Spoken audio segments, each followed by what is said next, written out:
Lá na justiça distributiva, uma igualdade que Aristóteles vai chamar de geométrica. Na justiça corretiva, uma igualdade aritmética. Bem, isso era a Grécia. Roma era diferente. Em Roma, o raciocínio é indutivo. Por que o raciocínio é indutivo? Porque o direito romano é construído em cima de uma experiência e não em cima de uma legislação.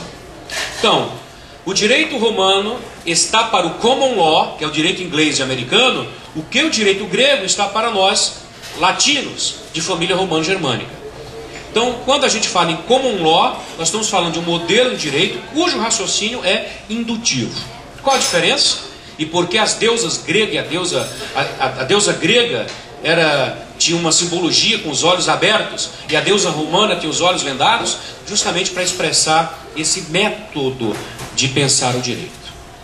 Se na Grécia era dedutivo, primeiro tinha norma, para depois eu chegar ao caso, como eram os códigos do século XIX. Em Roma, primeiro eu tenho um caso, e do caso eu vou deduzir a norma. Então o método é indutivo. O método indutivo, o que é? Eu vou do particular para o geral. Qual é o particular? O caso concreto. Qual é o geral? A norma. A partir dessa experiência, eu começo a construir um corpo jurisprudencial. E esse corpo jurisprudencial, ele tem uma autoridade normativa. Eu não vou dizer que tem força normativa, mas ele começa a ter uma autoridade normativa. Sempre quem vai revelar a norma é o caso. Mas quando eu tenho um corpo de precedentes, como é nos Estados Unidos, quem vê filme de direito sabe como é que é o julgamento, é sempre puxando um precedente, fulano versus cicrano, o Estado versus Beltrano, é porque aquilo tem uma força normativa sobre o juiz. Por quê? Porque está dentro de uma experiência jurídica, foi fundada no costume, e esse costume foi construído um corpo, que nós vamos chamar corpo jurisprudencial, que vai influenciar a decisão. Esse é um raciocínio indutivo. Na Grécia se dizia, dá-me a norma que te direi o caso. Em Roma se dizia, dá-me o caso que eu te direi a norma. Bem, o que isso tem a ver com o vocábulo direito? É que a deusa romana, deusa Justícia, ela tinha os olhos vendados e na mão ela tinha uma balança. Diferentemente da deusa Diké, a balança da deusa Justícia tinha um fiel. Todo mundo já ouviu falar no fiel da balança. O que é o fiel?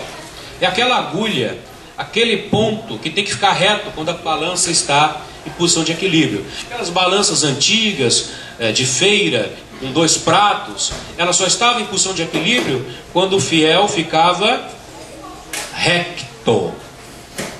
Então, qual era o papel do ius, que era a palavra pela qual os romanos definiam o que hoje nós chamamos de direito?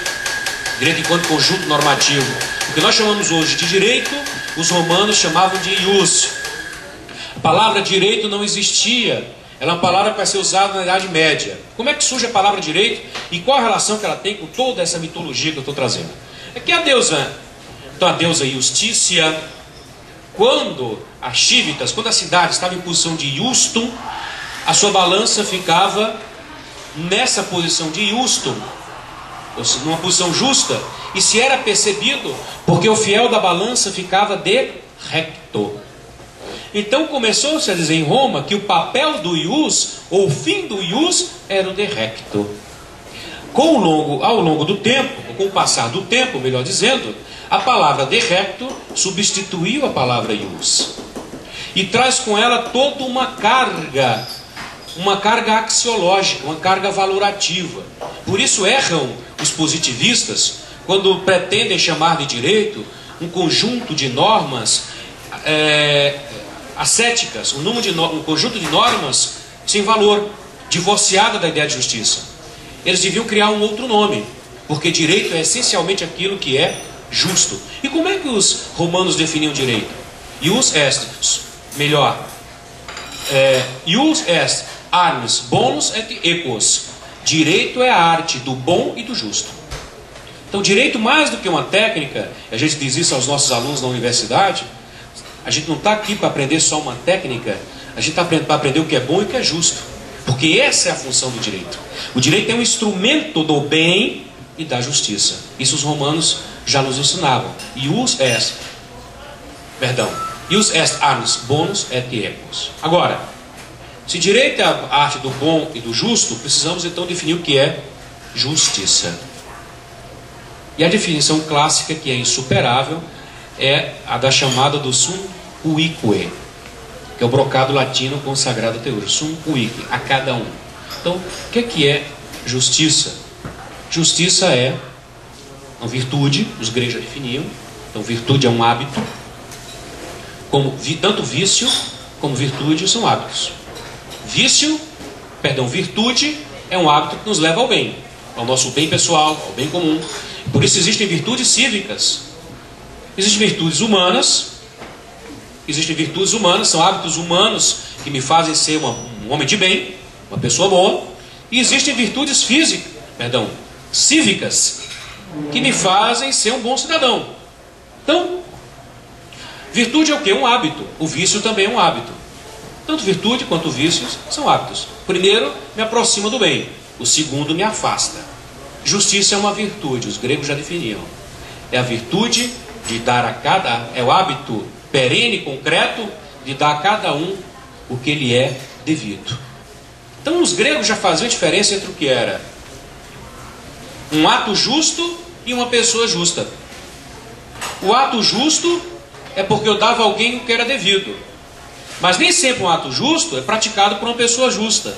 Como nem sempre o ato injusto é praticado necessariamente por uma pessoa injusta. Porque um ato injusto, que é um erro, pode ser cometido de boa fé por uma pessoa que é virtuosamente justa. E apesar do erro, ela pode ter aquela vontade, aquele hábito perene e constante de realizar o que é bom. Mas também o ato justo pode ser praticado por um canalha.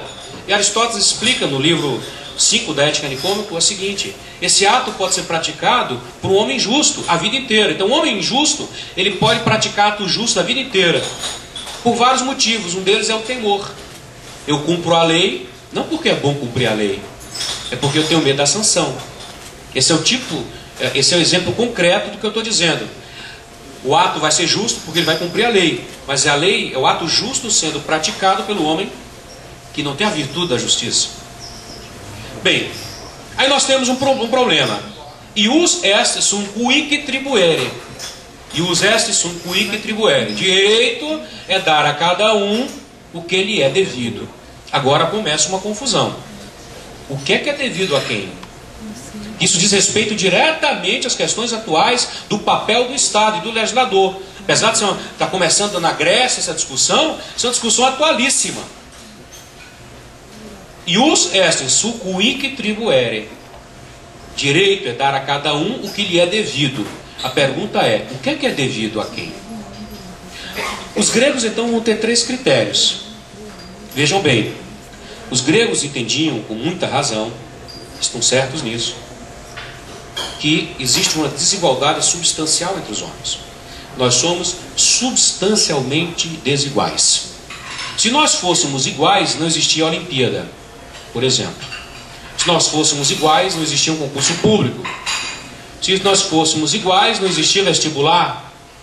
Nós somos, e os gregos tinham razão, nós somos absolutamente desiguais. Daí entra o papel do direito. Qual é o papel do direito? Igualar os homens.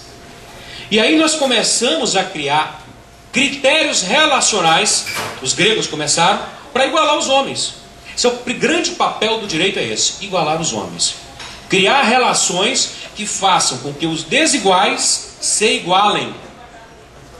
Então os gregos começaram a legislar para igualar os homens. E a igualdade, no conceito grego, é sempre igualdade relacional. Isso é muito importante. Não existe igualdade substancial. A igualdade é relacional. E eu vou dar um exemplo bem concreto do que eu estava falando aqui, do esporte. Corrida de 100 metros rasos. Ali é uma situação de igualdade ou desigualdade? Desigualdade.